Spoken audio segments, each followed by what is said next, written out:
ও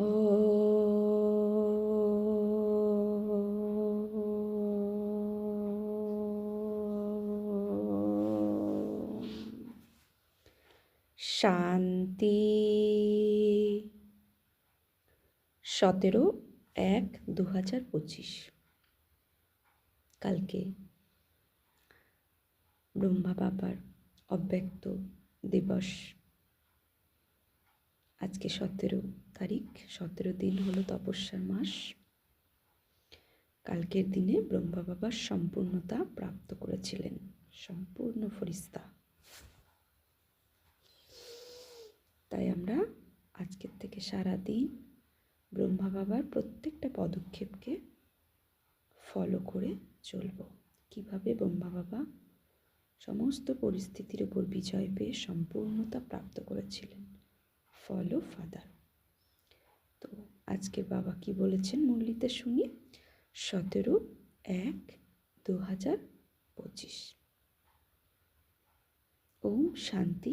বাপদাদা মধুবন। মিষ্টি বাচ্চারা, তোমরা হলে ভারতের মোস্ট ভ্যালুয়েবল সার্ভেন্ট। তোমরা হলে ভারতের মোস্ট ভ্যালুয়েবল সার্ভেন্ট। তোমাদেরকে নিজের তন মন ধন দিয়ে শ্রীমত অনুসারে একে রামরাজ্য বানাতে হবে। এখন দুনিয়া রাবণ রাজ্য, তো রাবণ রাজ্যকে কি বানাতে হবে? রামরাজ্য। কিভাবে? তন মন ধন দিয়ে, আর বাবার শ্রীমতের অনুসারে। ধনের কিভাবে ইউজ করব তারও শ্রীমৎ বাবা রোজ মুরলিতে দেন। মনকে কিভাবে ঈশ্বরীয় মতকে পরিচালনা করব, ব্যর্থ নেগেটিভ বাদ দিয়ে শ্রীমত অনুসারে মনকে চালনা করব। আর শরীরকেও কিভাবে চালাবো তারও শ্রীমৎ বাবা আমাদের রোজ দেন। তাই তার শ্রীমত অনুসারে তন মন ধন দিয়ে রামরাজ্য বানাতে হবে। প্রশ্ন: সত্যিকারের অলৌকিক সেবা কোনটি, যেটা বাচ্চারা এখন তোমরা করছো? বাবা বলছেন সত্যিকারের অলৌকিক সেবা কোনটি, যেটা বাচ্চারা তোমরা এখন করছো? উত্তরে বাবা বলছেন, বাচ্চারা তোমরা এখন গুপ্তভাবে শ্রীমত অনুসারে পবিত্র ভূমি সুখধামের স্থাপনা করছো।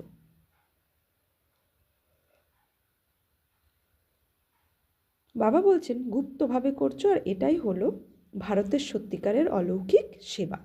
তোমরা অসীম জগতের বাবার শ্রীমত অনুসারে সবাইকে রাবণের জেল থেকে মুক্ত করছো। এর জন্য তোমরা নিজেরা পবিত্র থেকে অপরকেও পবিত্র বানাচ্ছ। বাবা বলছেন তোমরা অসীম জগতের বাবার শ্রীমত অনুসারে সবাইকে রাবণের জেল থেকে মুক্ত করছো, অর্থাৎ 5 বিকার রূপী রাবণের থেকে মুক্ত করছো, নিজেরা পবিত্র থেকে অন্যদের পবিত্র বানাচ্ছ। এর জন্য তো গীত আজকে নয়নহীনকে পথ দেখাও প্রভু। ওম শান্তি। হে প্রভু, হে ঈশ্বর, হে পরমাত্মা বলা আর বাবা এই শব্দটি বলে ডাকার মধ্যে কত পার্থক্য। হে ঈশ্বর, হে প্রভু বললে কত সম্মান দেওয়া হয়, আর বাবা শব্দটি কত সাধারণ। বাবা তো অনেক অনেক আছে। প্রার্থনাতেও বলা হয় যে হে প্রভু, হে ঈশ্বর। বাবা কেন বলা হয় না? তিনি তো হলেন পরম পিতা, তাই না? ঈশ্বর পরম পিতা, তাহলে আমাদের শ্রেষ্ঠর থেকে শ্রেষ্ঠ পিতা উনি, পরম পিতা পরমাত্মা। কিন্তু বাবা শব্দের পরিবর্তে পরমাত্মা এই শব্দটি বিশেষভাবে শোনা যায়। তো পরম পিতা পরমাত্মা, উনি আমাদের শ্রেষ্ঠ পিতা পরমাত্মা, শুধু পরমাত্মা শোনা যায় বেশি। তো বাবা বলছেন প্রার্থনা করে যে হে প্রভু, নয়নহীনদের রাস্তা বলে দাও। আর তারা বলে বাবা আমাকে মুক্তি, জীবন মুক্তি রাস্তা বলে দাও। প্রভু এই শব্দটি অনেক বড়, কিন্তু বাবা এই শব্দটি খুব হালকা। এখানে এসে তোমরা জেনেছ যে বাবা এসে আমাদেরকে বোঝাচ্ছেন। লৌকিক রীতিতে তো বাবা অনেক হয়, বলেও যে তুমি মাতা পিতা। এই শব্দটি হলো খুব সাধারণ। ঈশ্বর বা প্রভু বলে ঈশ্বর বা প্রভু বলে ডাকলে সবাই মনে করে যে তিনি সব কিছু করতে পারেন। এখন বাচ্চারা, তোমরা জেনেছো যে বাবা এসে গেছেন। বাবা তো অনেক উঁচু রাস্তাকে সহজেই বলে দেয়। বাবা বলেন যে আমরা বাচ্চারা, তোমরা মায়ার মতে চলে, বাবা কি বলেন? বাবা বলেন যে আমার বাচ্চারা, তোমরা মায়ার মতে চলে কামচিতায় বসে পুড়ে ছাই হয়ে গেছো। এখন আমি তোমাদেরকে পবিত্র বানিয়ে ঘরে নিয়ে যেতে এসেছি। বাবাকে আহ্বান করো এই কারণে যে এসে আমাদেরকে পতিত থেকে পবিত্র বানাও। বাবা বলেন যে আমি এসেছি তোমাদের সেবা করতে। বাচ্চারা তোমরাও তোমাদের সেবা করতে। বাবা বলছেন যে বাচ্চারা, তোমরাও ভারতের অলৌকিক সেবা করো। তো বাবা বলছেন যে সেবা তোমরা ছাড়া আর কেউ করতে পারে না, এই অলৌকিক সেবা আত্মিক বাচ্চারা, বাবা বলছেন তোমরা ছাড়া আর কেউ করতে পারে না। তোমরা ভারতের জন্যই করো। শ্রীমতে চলে পবিত্র হও আর ভারতকেও পবিত্র বানাও। গান্ধীজির আশা ছিল যে এই ভারত রামরাজ্য স্থাপন হোক। এখন কোনো মানুষ রামরাজ্য বানাতে পারে না। যদি তাই সম্ভব হতো তাহলে প্রভুকে পতিত পাবন বলে কেন ডাকত? এখন বাচ্চারা, তোমাদের ভারতের প্রতি লাভ রয়েছে।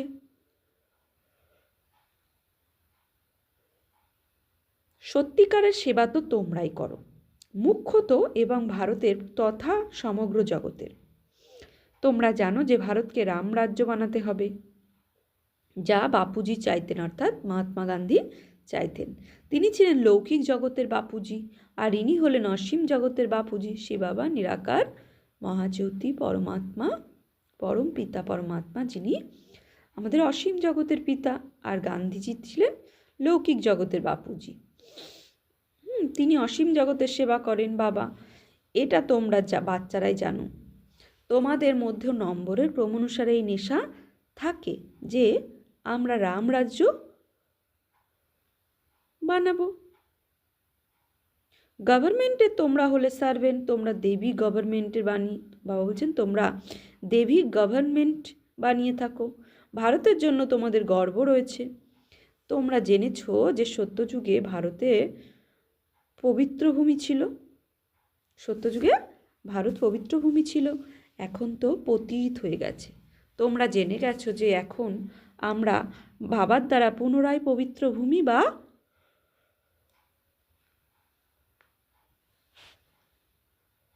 সুখধাম রচনা করছি, সেটা আবার গুপ্ত রীতিতে।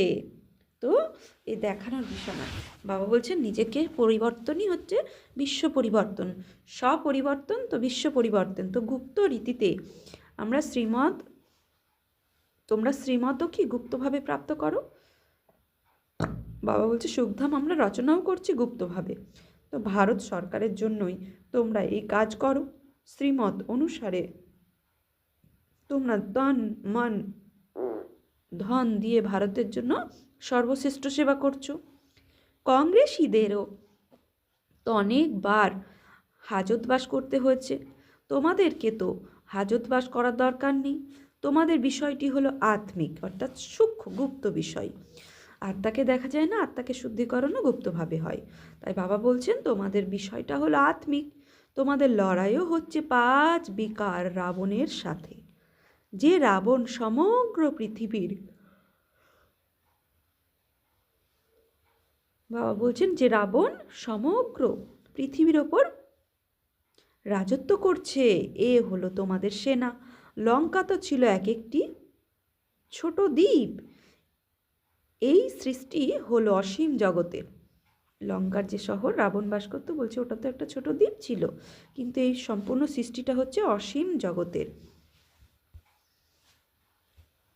বাবার শ্রীমত অনুসারে সবাইকে রাবণের জেল থেকে মুক্ত করছে। এটাও তো তোমরা জেনে গেছো যে এই পতিত দুনিয়ার বিনাশ অবশ্যই হবে। তোমরা হলে শিব শক্তি, এই পাণ্ডব ভাইরাও হলো শিব শক্তি। তোমরা গুপ্তভাবে ভারতের জন্য অনেক বড় সেবা করে চলেছ। ভবিষ্যতে এটা সবার কাছে জ্ঞাত হয়ে যাবে। তোমরা শ্রীমত অনুসারে, বাবা বলছেন, তোমরা শ্রীমত অনুসারে আত্মিক সেবা করছো। তোমরা এখন গুপ্ত আছো, সরকার জানেই না যে এই বিকেরা তো ভারতকে নিজের তন মন ধন দিয়ে সর্বশ্রেষ্ঠ সত্যখণ্ড বানাচ্ছে। ভারত সত্যখণ্ড ছিল, এখন মিথ্যাখণ্ড হয়ে গেছে। সত্য হলেন একমাত্র বাবা। বলাও হয় যে ভগবান হলেন সত্য, তোমাদেরকে নর থেকে নারায়ণ হওয়ার জন্য সত্য শিক্ষা প্রদান করেন। বাবা বলেন যে কল্প পূর্বেও তোমাদেরকে নর থেকে নারায়ণ বানিয়েছিলাম। রামায়ণেরও তো গল্প কথা লিখে দিয়েছে, সেখানে বলা আছে যে রাম বানর সেনা নিয়েছিল। তোমরাই প্রথমে বাদরের মতো ছিলে। বাবা বলছে, বলা হয়েছে রাম বাদর সেনা নিয়েছিল, তো তোমরাই প্রথমে বাদরের মতো ছিলে। বাদর নয়, বাদরের মতো আমাদের আচরণ, মোহ, লোভ, তো 5 বিকারে বশীভূত। তো বাদর যেমন মোহ, একদম সন্তানের প্রতি প্রচুর মোহ থাকে তার, তো আমাদেরও ওইরকম অবস্থা, তো বাদরের মতো। তো একটা সীতার তো কথা নয়।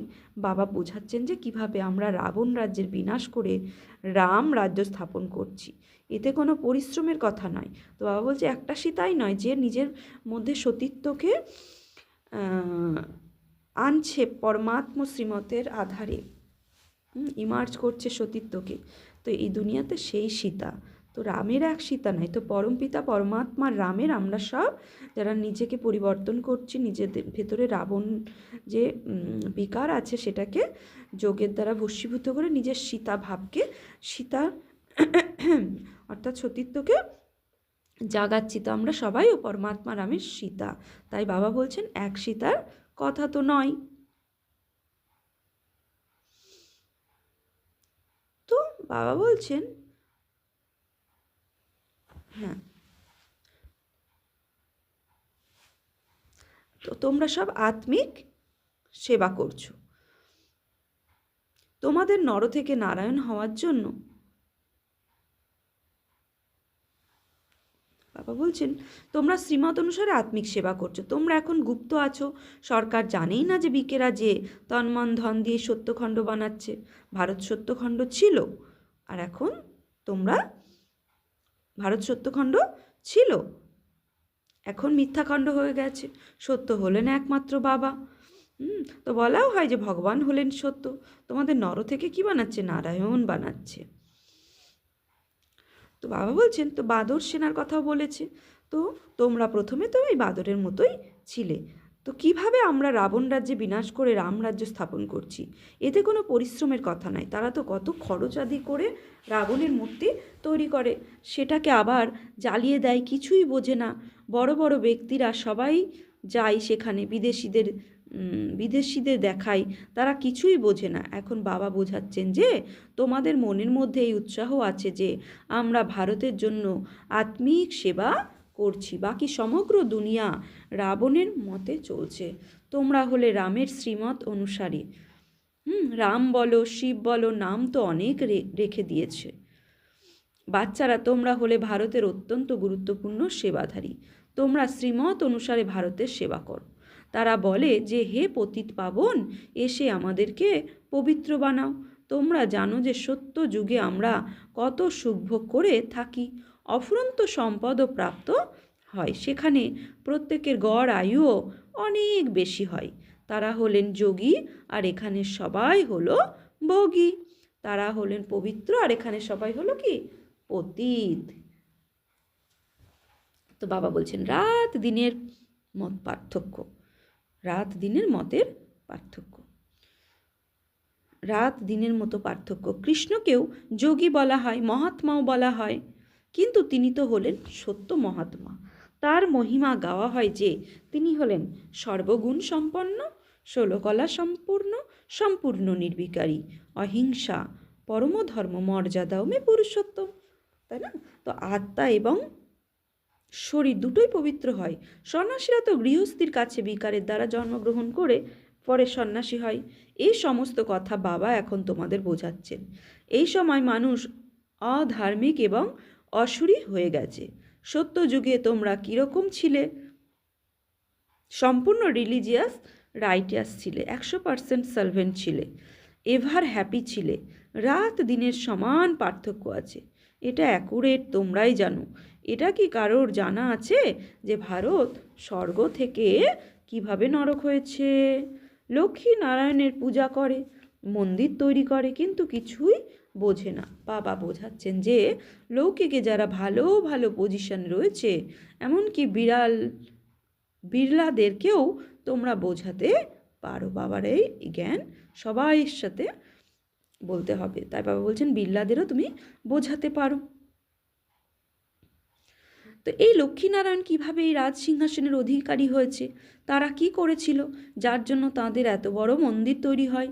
তাদের অকুপেশনের বিষয় না জেনে তাদের পূজা করা হলো, পাথর পূজা অথবা পুতুল পুজো।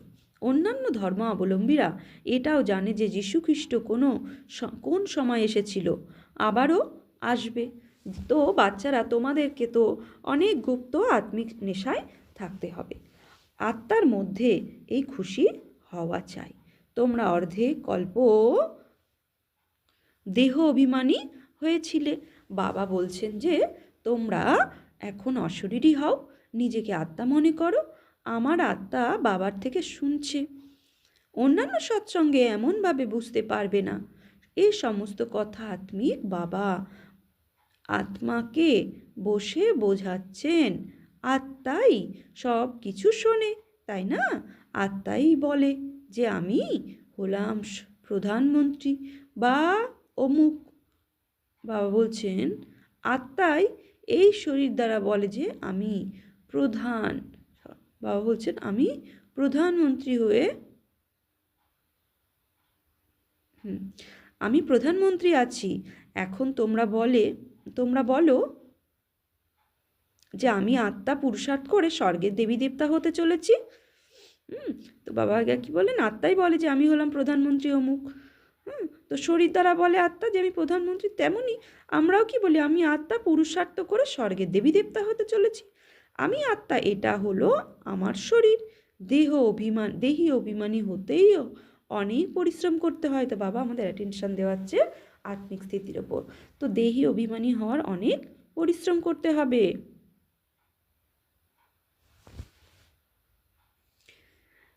তো প্রতি ক্ষণে ক্ষণে নিজেকে আত্মা মনে করে বাবাকে স্মরণ করতে থাকো, তো বিকর্ম বিনাশ হয়ে যাবে। তুমি হলে অত্যন্ত বাধ্য সেবাধারী, গুপ্তভাবে।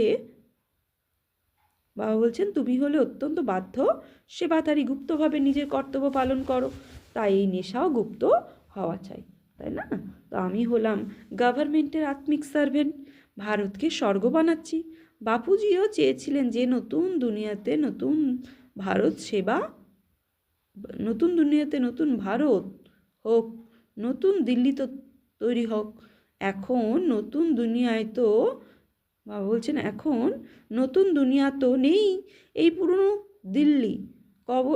পুরনো দিল্লি কবরস্থান হয়ে গেছে। এটাই পুনরায় পরিদের স্থান হয়ে যাবে। এখন এই দুনিয়াটাকে পরিস্থান বলা হয়।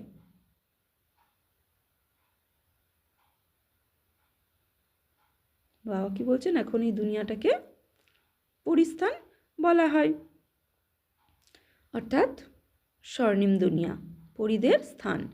এখন তো নতুন দুনিয়াতে পরিদের স্থান, নতুন দিল্লি তোমরাই বানাচ্ছ।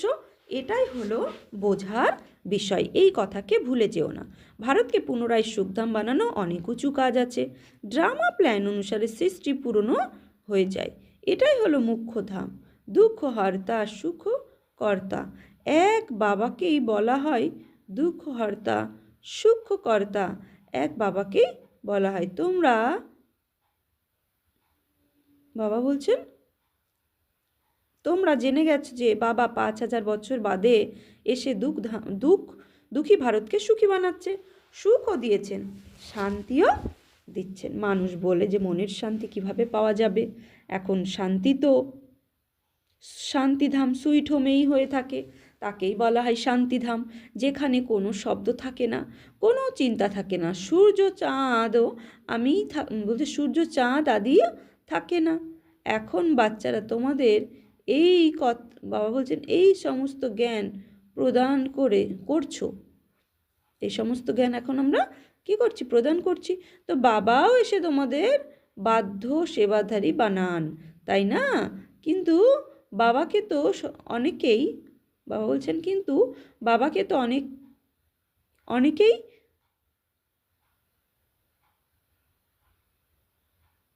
বাবাকে তো অনেকেই এখন জানে না, সবাইকেই মহাত্মা বলে দেয়।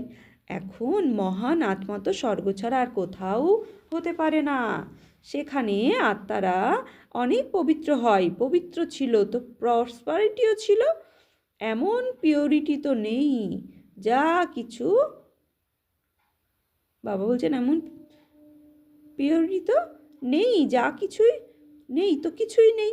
পিওরিটি হলো মান। দেবতারা পবিত্র হয়, তাই সবাই তাদেরকে কাছে মাথা নত করে, মান্যতা করে। তো পবিত্রকে তাদের কাছে মাথা নত করে। তো বাবা বলছেন অলমাইটি অথরিটি উনি। তো দেবতা সাধারণ মনুষ্যাত্মা থেকে দেবতা বানিয়ে দেন, তাই না? তো পবিত্র পাবন আর অপবিত্রকে পতিত বানিয়ে দেন, পবিত্রকে পাবন আর অপবিত্রকে পতিত বলা হয়, বানিয়ে দেন না, ওনার কাজ হচ্ছে পাবন বানানো। তো পতিত বলা হয়। ইনি হলেন সমগ্র বিশ্বের অসীম জগতের বাপুজি। এরকম তো মেয়রকেও বলা হয় সিটি ফাদার। সেখানে কি আর এসব কথা থাকবে? সেখানে তো শৃঙ্খলায়িতভাবেই রাজ্য পরিচালনা হবে। তো আমার বলছে, তো আহ্বান করো যে হে পতিত পাবন এসো। এখন বাবা বলছেন যে পবিত্র হও। তো সবাই হলে এটাই কিভাবে সম্ভব? তাহলে বাচ্চা কি করে জন্ম নেবে? সৃষ্টি, বাবা বলছেন কিভাবে সৃষ্টি বৃদ্ধি পাবে? তাদের এটা জানা নেই যে, বাবা বলছেন তাদের এটা জানা নেই যে লক্ষ্মীনারায়ণ সম্পূর্ণ নির্বিকারী ছিলেন। বাচ্চারা, তোমাদেরকে অনেক অপোজিশন সহ্য করতে হয়। কল্পপূর্বে ড্রামাতে যা কিছু হয়েছিল তারই এখন রিপিট হচ্ছে। এরকম নয় যে সব কিছু ড্রামা বলে পুরুষার্থ করা বন্ধ করে দেওয়া। এটা ভেবো না যে ড্রামাতে থাকলে ঠিকই পাবো। স্কুলে এরকম ভেবে বসে থাকলে কি সে পাশ করতে পারবে? প্রতিটি জিনিসকে প্রাপ্ত করার জন্যই তো মানুষ পুরুষার্থ করতে থাকে। পুরুষার্থ ছাড়া এক গ্লাস জলও পাওয়া যায় না। প্রতি মুহূর্তে যে পুরুষার্থ চলে তা কিছু না কিছু প্রারব্ধের জন্যই। এই অসীম জগতের, বাবা বলছেন প্রারব্ধের জন্য এই অসীম জগতের। আচ্ছা, আমরা পুরুষার্থ করছি কি জন্য? পুরুষার্থ চলে তা কিছু না কিছু প্রারব্ধ, অর্থাৎ সত্যযুগের প্রারব্ধের জন্য। এই অসীম জগতের পুরুষার্থ করতে হয় অসীম জগতের সুখ পাওয়ার জন্য। এখন হলো ব্রহ্মার রাত, অর্থাৎ কলিযুগ, আর ব্রাহ্মণদের রাত। তো ব্রহ্মার সাথে ব্রাহ্মণদেরও রাত, পুনরায় ব্রাহ্মণদের দিন হবে। শাস্ত্র তো অনেকে পড়ে, কিন্তু অর্থ কিছুই বোঝে না। এই বাবাও নিজে বসে রামায়ণ ভাগবত ইত্যাদি শোনাতেন, পণ্ডিতের বসতেন। এখন বুঝেছেন যে সেসব ছিল ভক্তিমার্গ। ভক্তি আলাদা, জ্ঞান আলাদা। বাবা বলেন যে তোমরা কাম চিতায় বসে কালো হয়ে গেছো। কৃষ্ণকেও শ্যাম সুন্দর বলা হয়, তাই না? পূজারীরা অন্ধশ্রদ্ধা ভক্তি করে, কতই না ভূত পূজা করে। শরীরের পূজা অর্থাৎ 5 তত্ত্বের পূজা করে। তো শরীরের পূজা অর্থাৎ 5 তত্ত্বের পূজা করে, এগুলিকেই বলা হয় ব্যভিচারী পূজা। প্রথম দিকে ব্যভিচারিণী ভক্তি ছিল কি? এক শিবের পূজা হতো। এখন তো দেখো, বাবা বলছেন এখন তো দেখে কি কি পূজা হচ্ছে। বাবা আশ্চর্যজনক কিছু করে দেখাচ্ছেন, জ্ঞানও বোঝাচ্ছেন। তো বাবা বলছেন কাঁটা থেকে ফুল বানাচ্ছেন। এটা তো হলোই ফুলের বাগান। করাচিতেও এক পাঠান রক্ষী ছিল, সেও ট্রান্সে চলে যেত। সে বলতো যে সে বেহেশতে স্বর্গে গিয়েছিল, সেখানে দেবতারা তাকে ফুল দিয়েছেন। সে খুব মজা পেত। আশ্চর্যের বিষয়, তাই না?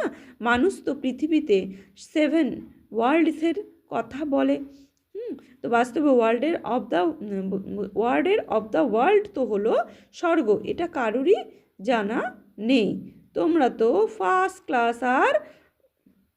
ফার্স্ট ক্লাসের জ্ঞান প্রাপ্ত করেছো, তাই তোমাদের অনেক খুশিতে থাকা দরকার। সর্বশ্রেষ্ঠ বাপদাদা কিন্তু থাকতেন কত সাধারণভাবে। বাবাই মহিমা গাওয়া হয়ে থাকে, তিনি হলেন নিরহংকারী। বাবাকে তো এখানে এসে সেবা করতেই হয়, তাই না?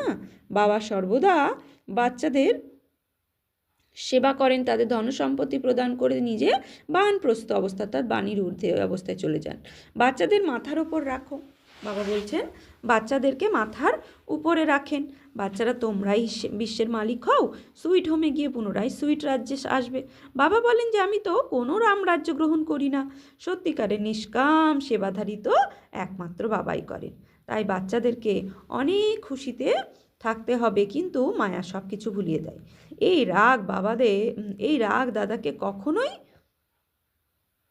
ব্রহ্মা বাবাকে যে রাগ ছিল সে কখনোই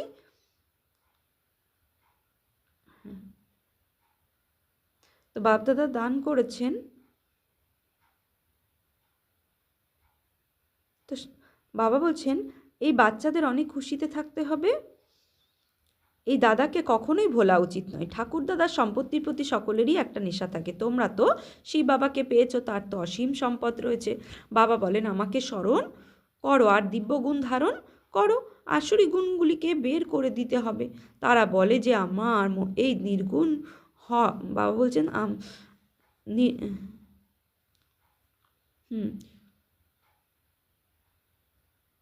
এই নির্গুণ, আমার এই নির্গুণ হারে কোনো গুণ নেই। আমরা বলে এসেছি দেবী দেবতার সামনে গিয়ে যে এই নির্গুণ হারের মধ্যে কোনো গুণ নেই। নির্গুণ সংস্থাও আছে, এখন অর্থ তো কেউই বোঝে না। নির্গুণ অর্থাৎ কোনো গুণ নেই, কিন্তু তারা কিছুই বোঝে না।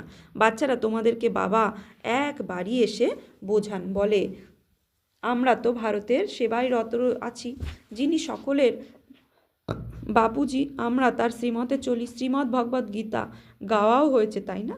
আচ্ছা, মিষ্টি মিষ্টি হারানিধি বাচ্চাদের প্রতি মাত পিতা বাপদাদার স্মরণে স্নেহ সুমন আর সুপ্রভাত। আমাদের আত্মাদের পিতা তার আত্মারূপী বাচ্চাদের জানাচ্ছে নমস্কার। আমরা আত্মারূপী বাচ্চারা আত্মারূপী বাপদাদাকে জানাচ্ছি নমস্কার, সুপ্রভাত, ধন্যবাদ। সুন্দর মুরলি শোনানোর জন্য। ধারণার জন্য মুখ্য সার এক, হায়েস্ট বাপদাদার যেমন সিম্পল থাকেন সেরকম তোমাদেরও অত্যন্ত সিম্পল, নিরাকারী এবং নিরহংকারী হয়ে থাকতে হবে। বাবার দ্বারা যে ফার্স্ট ক্লাস জ্ঞান প্রাপ্ত হচ্ছে তার মনন চিন্তন করতে হবে।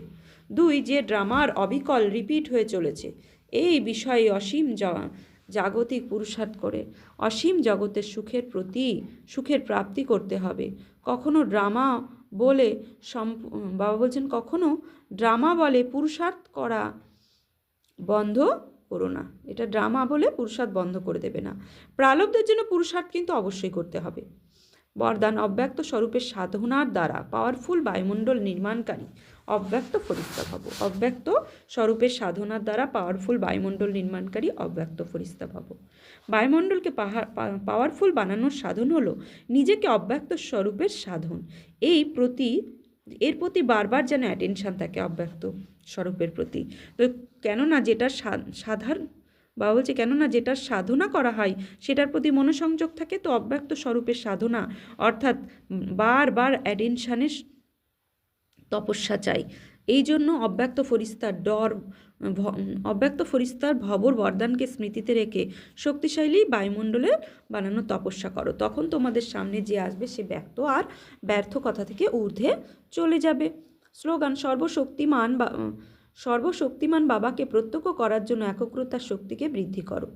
নিজের শক্তিশালী মনসার দ্বারা সকাশ দেওয়ার সেবা করো। যেরকম নিজের বাবা বলছেন যেরকম নিজের স্কুল কলেজের প্রোগ্রামের দিনলিপি অনুসারে সেট করে থাকো, এরকম নিজের মনের সমর্থ স্থিতির প্রোগ্রাম সেটাও সেট করো। কখন কি করব, তো মাইন্ডে সেট করে নিতে হবে। দুনিয়ায় পুরনোর মতো আমরা মাইন্ড সেট রেখেছি, তো বাবার শ্রীমতে মাইন্ডকে সেট করতে হবে প্রোগ্রাম দিয়ে। যত নিজের মনকে সমর্থ সংকল্পে বিজি রাখবে ততই মন আপসেট হওয়ার সময়ই পাবে না। মন সদা সেট অর্থাৎ একাগ্র আছে, তো শত ভালো ভাইব্রেশন ছড়িয়ে পড়বে, সেবা করবে। আচ্ছা, আজকের সমানও আমি অব্যক্ত ফরিস্তা ভব। ওম শান্তি।